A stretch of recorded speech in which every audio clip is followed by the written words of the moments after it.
Bonjour tout le monde, j'espère que vous allez bien. Bienvenue dans une nouvelle vidéo. Petit update avant de commencer la vidéo. J'avais filmé une vidéo il y a 2 semaines, mais mon adaptateur ne fonctionne plus. C'est ce qui permettait de brancher ce qu'il y avait dans ma carte mémoire et de transférer les fichiers vidéo à mon ordinateur. Alors en attendant que j'en rachète un autre, je vais filmer avec mon cell. Et la vidéo que j'avais prévu de filmer, je vais la reposer en janvier. Alors, je suis désolée si vous voyez des films de Noël pour tout de suite. Alors, dans cette vidéo, je vais vous parler de mes favoris de l'année 2020. Je ne parlerai pas de maquillage cette année parce que je me suis vraiment pas beaucoup maquillée cette année à cause de la pandémie. Et je me suis pas encore racheté de nouveaux maquillages. Sur ce, si vous êtes intéressé, continuez à regarder et ça commence maintenant.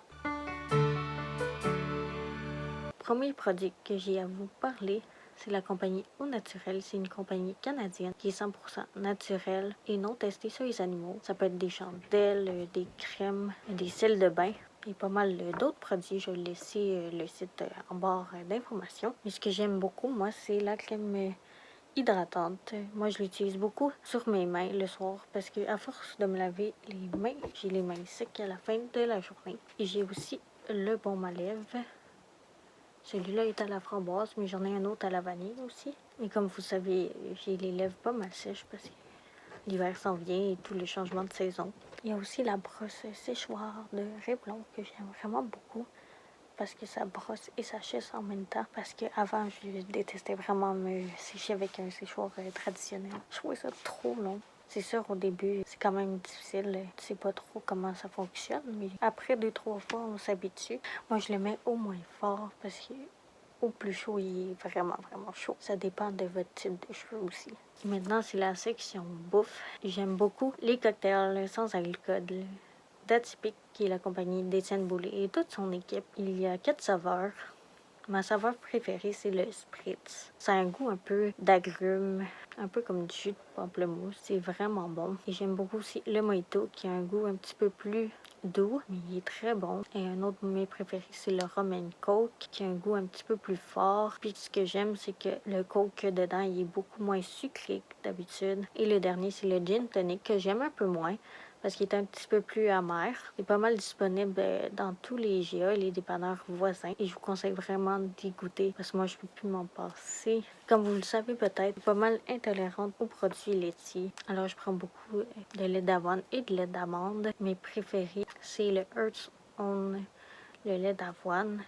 Je l'aime beaucoup, que ce soit dans le café ou dans les céréales le matin. Il y a aussi le lait d'amande Black Diamond que j'achète principalement au Costco. Il y a un goût plus sucré. Puis si vous faisiez des desserts maison, je remplace le lait de vache par ça. C'est vraiment bon. Puis j'en ai beaucoup essayé du faux fromage. Mais mon préféré, c'est le Daya, le fromage râpé. Il est vraiment bon quand je mets soit sur mes tacos ou mes pâtes. Comme un fromage entrant, j'aime beaucoup le Earth Island. J'ai essayé le cheddar et un autre que je me rappelle plus du nom. Et j'aime beaucoup aussi le parmesan Earth Island. Comme vous savez, dans le premier confinement au printemps, j'ai eu en masse le temps de lire.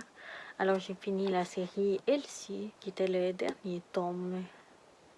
Si vous voulez, comme un court résumé, c'est l'histoire de Elsie qui achète un jeu Ouija, puis il se passe toutes sortes d'affaires avec ça. Et je conseille de lire cette série. Moi qui n'aime pas les livres sur le paranormal, cette série-là me donnait le goût, puis j'ai hâte de voir la série adaptée à l'écran bientôt. Puis aussi, l'auteur qui est Catherine Francoeur, elle a aussi sorti un livre dans la tête d'Anna qui est un petit peu plus sur les adolescentes.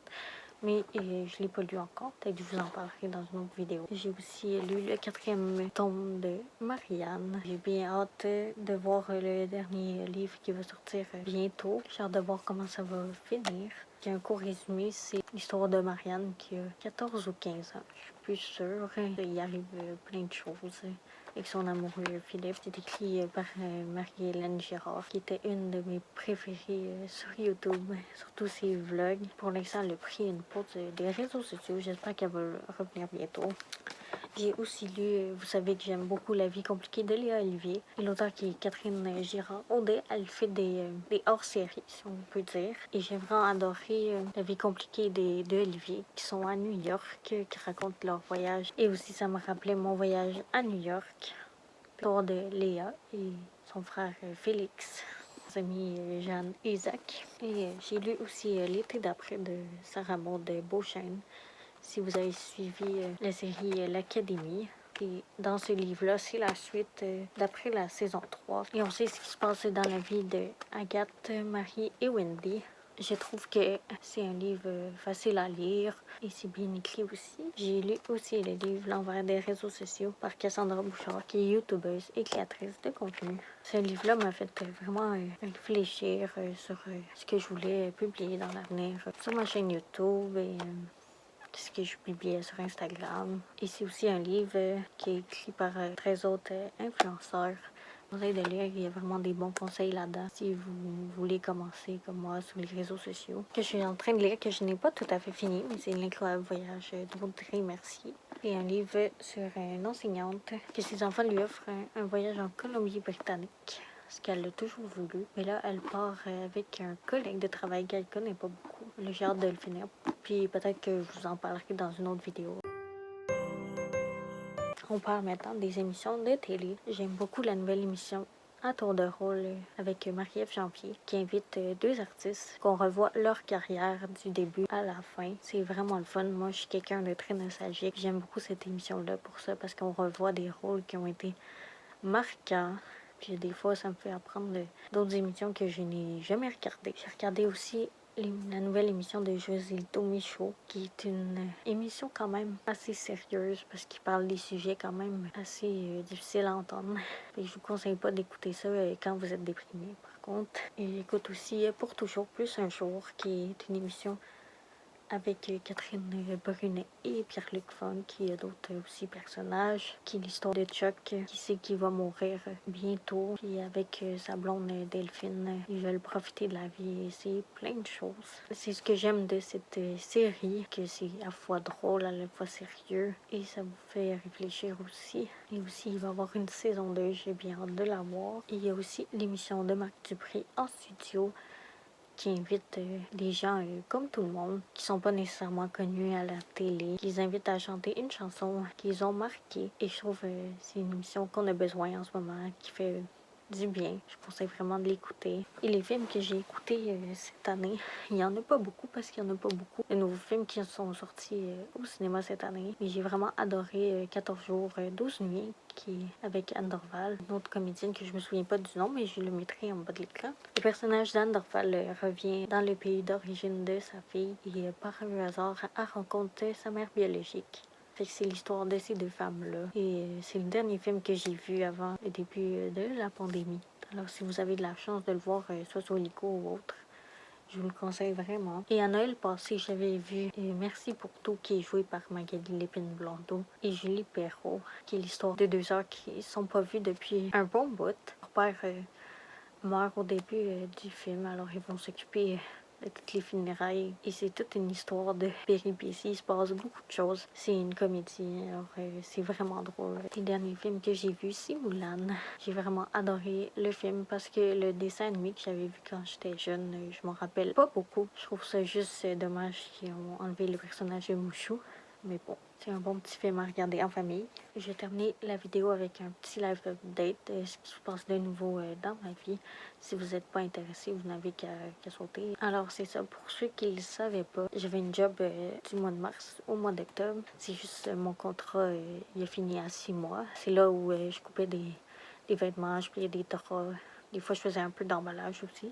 Alors, il y a des choses qui ont changé depuis que j'avais filmé cette vidéo-là.